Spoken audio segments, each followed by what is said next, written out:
Hello friends, अनुज study guide में आप सभी का एक बार फिर से स्वागत है। एसएससी जीडी एग्ज़ाम 2022 के लिए जीके जीएस में गुप्त साम्राज्य जो कि हिस्ट्री का अति महत्वपूर्ण चैप्टर है, इससे आपके एग्ज़ाम में क्वेश्चन बनने के बहुत ही प्रबल संभावना है। गुप्त साम्राज्य से टॉप 30 क्वेश्चन जो सभी प्रीवियस ईयर एग्जाम में पूछे गए हैं और एक्सपेक्टेड क्वेश्चन, सभी क्वेश्चनों का करेक्शन किया गया है। आप क्वेश्चन को ध्यान से देखिए और उत्तर देने का प्रयास कीजिए। आइए वीडियो को शुरू करते हैं। आप क्वेश्चन का उत्तर देने का प्रयास करिए। क्वेश्चन एक है, किस साम्राज्य के शासनकाल को भारतीय सभ्यता का स्वर्ण युग कहा जाता है? ऑप्शन है बुद्ध, हर्ष, गुप्त या पोरस। तो इसका राइट आंसर है ऑप्शन नंबर सी, यानी गुप्त साम्राज्य को भारतीय सभ्यता का स्वर्ण युग कहा जाता है। आइए इसके कुछ फैक्ट देख लेते हैं कि श्री गुप्त ने गुप्त वंश की स्थापना 275 ईस्वी में की थी। गुप्त वंश की जानकारी वायु पुराण से प्राप्त होती है। और गुप्त काल की राजकीय भाषा संस्कृत थी। गुप्त काल की राजकीय भाषा संस्कृत थी। दशमलव प्रणाली की शुरुआत तथा मंदिर निर्माण कार्य का भी गुप्त काल से ही शुरू हुआ था। क्वेश्चन नंबर 2 है, महाराजाधिराज की उपाधि धारण करने वाला प्रथम गुप्त शासक कौन था? महाराजाधिराज रहेगा। महाराजाधिराज की उपाधि धारण करने वाला प्रथम शासक कौन था? ऑप्शन है चंद्रगुप्त प्रथम, समुद्रगुप्त, कुमारगुप्त या स्कंदगुप्त। तो इसका राइट आंसर है ऑप्शन नंबर ए, यानी चंद्रगुप्त प्रथम ने महाराजाधिराज की उपाधि धारण किया था।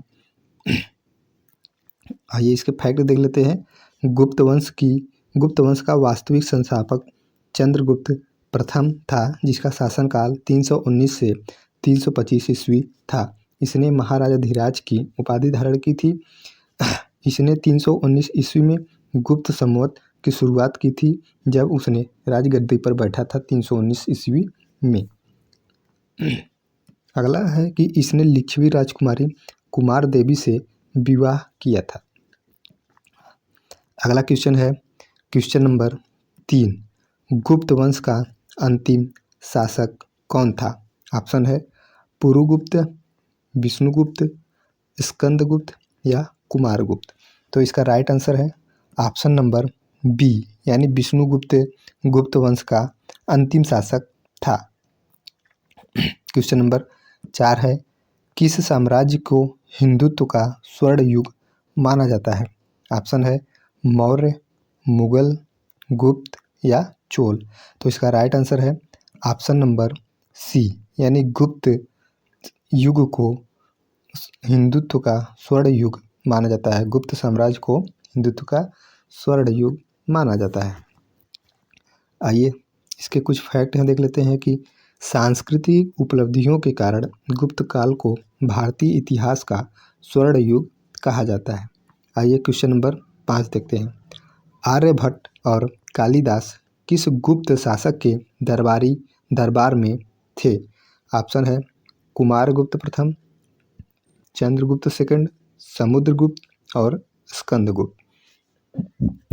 तो इसका राइट आंसर है ऑप्शन नंबर बी, यानी कि चंद्रगुप्त सेकंड के शासन में आर्यभट्ट और कालिदास दरबारी थे। क्वेश्चन नंबर इसके कुछ फैक्ट देते हैं। क्वेश्चन नंबर 5 के, चंद्रगुप्त विक्रमादित्य के नाम से भी जाना जाता है। चंद्रगुप्त सेकंड को चंद्रगुप्त विक्रमादित्य के नाम से भी जाना जाता है।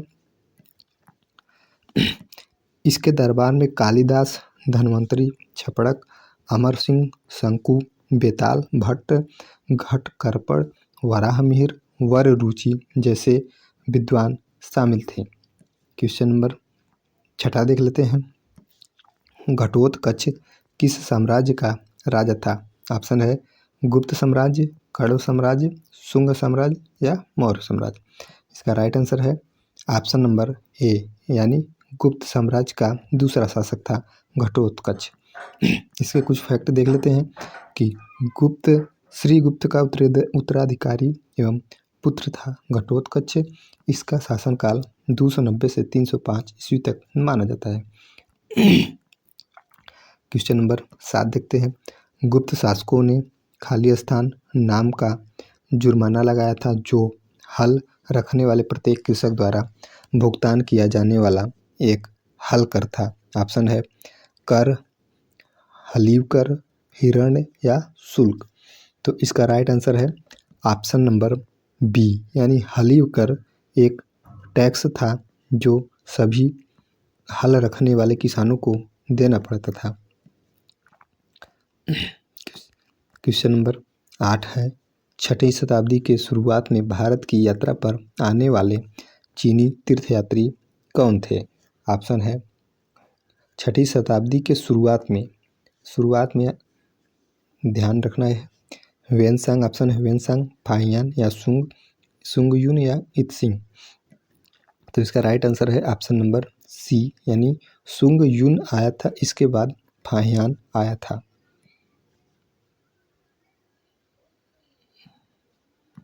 तो इसका राइट आंसर है ऑप्शन नंबर सी। गुप्त किसके सामंत थे? ऑप्शन है मौर्यों के, कुषाणों के, सातवाहनों के, इनमें से कोई नहीं। तो इसका राइट आंसर है ऑप्शन नंबर बी, यानी कुषाणों के सामंत थे गुप्त। क्वेश्चन नंबर 10 देखते हैं। गुप्त शासन के दौरान ऐसा व्यक्ति कौन था जो एक महान खगोलविद और गणितज्ञ था? ऑप्शन है भानुगुप्त, बाणभट्ट, आर्यभट्ट, वराहमिहिर। तो इसका राइट आंसर है ऑप्शन नंबर सी, यानी आर्यभट्ट गुप्त शासन के दौरान एक महान खगोलविद और गणितज्ञ थे। क्वेश्चन नंबर 11 देखते हैं। गुप्त वंश का वह राजा कौन था जिसने हूणों को भारत पर आक्रमण करने से रोका? तो इसका राइट आंसर है ऑप्शन नंबर बी, यानी कि समुद्रगुप्त ने हूणों को आक्रमण करने से रोका था। ये समुद्रगुप्त के बारे में कुछ फैक्ट जान लेते हैं। समुद्रगुप्त को भारत का नेपोलियन भी कहा जाता है। समुद्रगुप्त को भारत का नेपोलियन भी कहा जाता है। इसने विक्रमांक तथा कविराज की उपाधि धारण की थी। इसके सिक्कों पर कविराज अंकित मिला है। आइए क्वेश्चन नंबर 12 देखते हैं। अजंता चित्रकारी का विषय वस्तु निम्न में से किससे संबंधित है? ऑप्शन है जैन धर्म, बौद्ध धर्म, वैष्णव मत या शैव मत। तो इसका राइट आंसर है ऑप्शन नंबर बी, यानी अजंता की गुफा में बौद्ध चित्रकारी मिलती है। आइए क्वेश्चन नंबर 13 देखते हैं। एरड़ अभिलेख का संबंध किस शासक से है? ऑप्शन है ब्रह्मगुप्त, चंद्रगुप्त प्रथम, चंद्रगुप्त सेकंड या भानुगुप्त। तो इसका राइट आंसर है एरड़ अभिलेख का संबंध है भानुगुप्त से है। ऑप्शन नंबर डी इसका राइट आंसर है। क्वेश्चन नंबर 14 देखते हैं। फाहियान किसके शासनकाल में भारत आया था? ऑप्शन है चंद्रगुप्त फर्स्ट, अशोक, हर्षवर्धन या चंद्रगुप्त सेकंड। तो इसका राइट आंसर है ऑप्शन नंबर डी, यानी चंद्रगुप्त द्वितीय के शासनकाल में फाहियान भारत आया था। क्वेश्चन नंबर 15 है। किस गुप्तकालीन शासक को कविराज कहा गया है? ऑप्शन है श्रीगुप्त, चंद्रगुप्त सेकंड, समुद्रगुप्त या स्कंदगुप्त। तो इसका राइट आंसर है ऑप्शन नंबर सी, यानी कि समुद्रगुप्त को कविराज कहा गया है। क्वेश्चन नंबर 16 है। गुप्त काल के सर्वाधिक लोकप्रिय देवता कौन थे? ऑप्शन है शिव, विष्णु, बुद्ध या सूर्य। तो इसका राइट आंसर है ऑप्शन नंबर बी, यानी विष्णु। गुप्त काल के सर्वाधिक लोकप्रिय देवता विष्णु थे और गुप्त कालीन सभी राजाओं विष्णु देवता का पूजा करते थे। क्वेश्चन नंबर 17 है। गुप्त स्थापत्य कला का सर्वोत्कृष्ट मंदिर निम्न में से कौन सा था? ऑप्शन है भीतरगांव मंदिर, देवगढ़ का दशावतार मंदिर, भूमरा का शिव मंदिर और तिगवा विष्णु मंदिर। तो इसका राइट आंसर है ऑप्शन नंबर बी, यानी देवगढ़ का दशावतार मंदिर गुप्त स्थापत्य कला का सर्वोत्कृष्ट उदाहरण है। क्वेश्चन नंबर 18 देखते हैं। प्रयाग प्रशस्ति अभिलेख का लेखक हरिसेन किस शासक का दरबारी कवि था? ऑप्शन है समुद्रगुप्त, अशोक, कनिष्क या चंद्रगुप्त द्वितीय। तो इसका राइट आंसर है ऑप्शन नंबर ए, यानी कि हरिसेन समुद्रगुप्त का दरबारी कवि था। क्वेश्चन नंबर 19 देखते हैं। सारनाथ के धमेक स्तूप का निर्माण किस काल में हुआ था? ऑप्शन है मौर्य, कुषाण, शुंग और गुप्त। तो इसका राइट आंसर है ऑप्शन नंबर डी, यानी कि गुप्त काल में धमेक स्तूप का निर्माण किया गया था और धमेक स्तूप सारनाथ बिहार में, सारनाथ वाराणसी में है।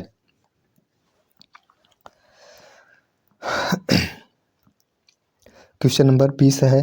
गुप्त काल की सोने की मुद्रा को क्या कहा जाता था? ऑप्शन है दिनार, करसारपड़, निष्क या काकनी। तो इसका राइट आंसर है ऑप्शन नंबर ए, यानी दिनार। गुप्त काल के सोने की मुद्रा को दिनार कहा जाता था।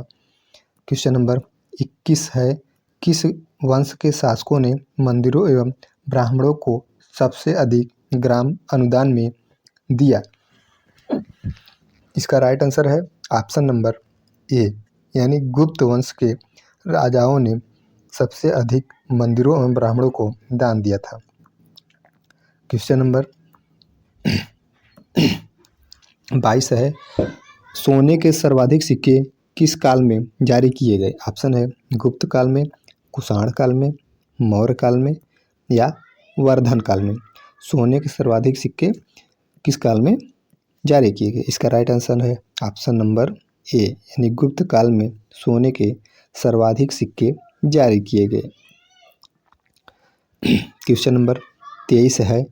सती प्रथा का प्रथम उल्लेख कहाँ से मिलता है? ऑप्शन है भीतरगांव लेख से, विलसद लेख से या एरड़ लेख से या भीतरी स्तंभ लेख से। तो इसका राइट आंसर है ऑप्शन नंबर सी, यानी कि एरड़ अभिलेख से सती प्रथा का प्रथम उल्लेख मिलता है। क्वेश्चन नंबर 24 है। आप सभी क्वेश्चन को ध्यान से देखिए और उत्तर देने का प्रयास कीजिए। सभी क्वेश्चन आपके एग्जाम के लिए अति महत्वपूर्ण है। क्वेश्चन नंबर 24 देखते हैं। परम भागवत उपाधि धारण करने वाला प्रथम गुप्त शासक कौन था? ऑप्शन है चंद्रगुप्त प्रथम, समुद्रगुप्त, चंद्रगुप्त द्वितीय या रामगुप्त।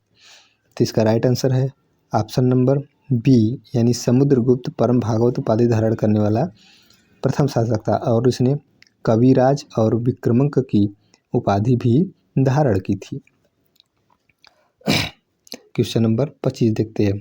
मिहिर कुल का संबंध था? ऑप्शन है गुप्त से, हुर से, कुषाण से या मौखरी से। तो इसका राइट आंसर है ऑप्शन नंबर बी, यानी कि हुर से मिहिर कुल का संबंध था। आइए क्वेश्चन नंबर 26 देख लेते हैं, जो गुप्तोत्तर काल से संबंधित है, जो कि इम्पोर्टेंट क्वेश्चन है, उनको देख लेते हैं। थानेश्वर में वर्धन वंश या पुष्यभूति वंश की स्थापना किसने की थी? ऑप्शन है राज्यवर्धन, आदित्यवर्धन, पुष्यभूतिवर्धन या नरवर्धन। तो इसका राइट आंसर है ऑप्शन नंबर ए, यानी राज्यवर्धन ने थानेश्वर में पुष्यभूति या वर्धन वंश की स्थापना की थी। क्वेश्चन नंबर 27 है। क्वेश्चन नंबर 27 देखते हैं। कदम्ब राज्य की स्थापना मयूर वर्मन ने की थी, उसने अपनी राजधानी बनाई। कदम्ब राज्य की स्थापना मयूर वर्मन ने की थी और उसका राजधानी आपको बताना है। तो इसका ऑप्शन है बंगाल को बनाया या कन्नौज, बनवासी या इनमें से कोई नहीं। तो इसका राइट आंसर है ऑप्शन नंबर सी, यानी वनवासी को राजधानी बनाया था मयूर वर्मन ने, जो कि कदम्ब शासक था। क्वेश्चन नंबर 28 देखते हैं। हर्षवर्धन के समय में कौन सा चीनी यात्री आया था? ऑप्शन है फाहियान, इत्सिंग, मेगास्थनीज या ह्वेनसांग। तो इसका राइट आंसर है ऑप्शन नंबर डी, यानी कि ह्वेनसांग हर्षवर्धन के समय में आया था और इसने नालंदा विश्वविद्यालय में बौद्ध धर्म की शिक्षा ग्रहण की। क्वेश्चन नंबर, इसके कुछ फैक्ट यहाँ देख लेते हैं। 606 ईस्वी में हर्षवर्धन ने थानेश्वर की गद्दी पर बैठा। बाणभट्ट हर्षवर्धन के दरबारी कवि थे। इन्होंने हर्षचरित एवं कादंबरी की रचना की थी। इंपॉर्टेंट क्वेश्चन, आप इन्हें याद कर लेंगे। क्वेश्चन नंबर 29 है, चालुक्य राजा पुलकेशिन द्वितीय को किसने पराजित किया था? ऑप्शन है महेंद्र वर्मन फर्स्ट, नरसिंह वर्मन फर्स्ट, परमेश्वर फर्स्ट या परांतक फर्स्ट। तो इसका राइट आंसर है नरसिंह वर्मन फर्स्ट, यानी ऑप्शन बी इसका राइट आंसर है। पुलकेशिन को पराजित किया था और पुलकेशिन ने हर्षवर्धन को पराजित किया था नर्मदा नदी के तट पर। क्वेश्चन नंबर 30 है, हर्ष और पुलकेशिन सेकंड के मध्य हुए संघर्ष की जानकारी कहाँ से मिलती है? तो इसका ऑप्शन है एहोल अभिलेख से, बांसखेड़ा अभिलेख से, हाथीगुम्बा अभिलेख से या मेहरौली से। तो इसका राइट आंसर है ऑप्शन नंबर ए, यानी एहोल अभिलेख से हर्ष और पुलकेशिन द्वितीय के मध्य संघर्ष की जानकारी मिलती है। क्वेश्चन नंबर 31 देखते हैं, सम्राट हर्ष ने अपनी राजधानी थानेश्वर से कहाँ स्थानांतरित की थी? ऑप्शन है प्रयाग, दिल्ली, कन्नौज या राजगृह। तो इसका राइट आंसर है ऑप्शन नंबर सी, यानी कन्नौज। हर्ष थानेश्वर से अपनी राजधानी कन्नौज स्थानांतरित की थी। क्वेश्चन नंबर 32 देखते हैं, ह्वेनसांग ने किसे शीलादित्य कहा है? ऑप्शन है चंद्रगुप्त मौर्य को, चंद्रगुप्त सेकंड को, अशोक को या हर्षवर्धन को। तो इसका राइट आंसर है ऑप्शन नंबर डी, यानी ह्वेनसांग ने हर्षवर्धन को शीलादित्य की उपाधि दी थी। क्वेश्चन नंबर 33 है, सीयूकी नामक यात्रा विवरण निम्नलिखित में से किससे जुड़ा है? फाहियान, अल्बरूनी, मेगस्थनीज या ह्वेनसांग। तो इसका राइट आंसर है ऑप्शन नंबर डी, यानी कि ह्वेनसांग ने सीयूकी नामक पुस्तक लिखी थी। दोस्तों, आपको वीडियो कैसा लगा लाइक करके आप ज़रूर बताइएगा और चैनल को सब्सक्राइब कर लीजिए, क्योंकि एसएससी जीडी एग्ज़ाम की तैयारी के लिए सभी इम्पोर्टेंट क्वेश्चन हम चैनल पर लेकर आएंगे और आप हमसे जुड़े रहिए और वीडियो को पूरा देखिए और उत्तर देने का भी प्रयास कीजिए। एसएससी जीडी एग्ज़ाम में जीके के previous year question paper set जल्द ही शुरू होंगे और हिंदी के भी शुरू होंगे, तो आप चैनल से जुड़े रहिए। वीडियो देखने के लिए आप सभी का दिल से धन्यवाद।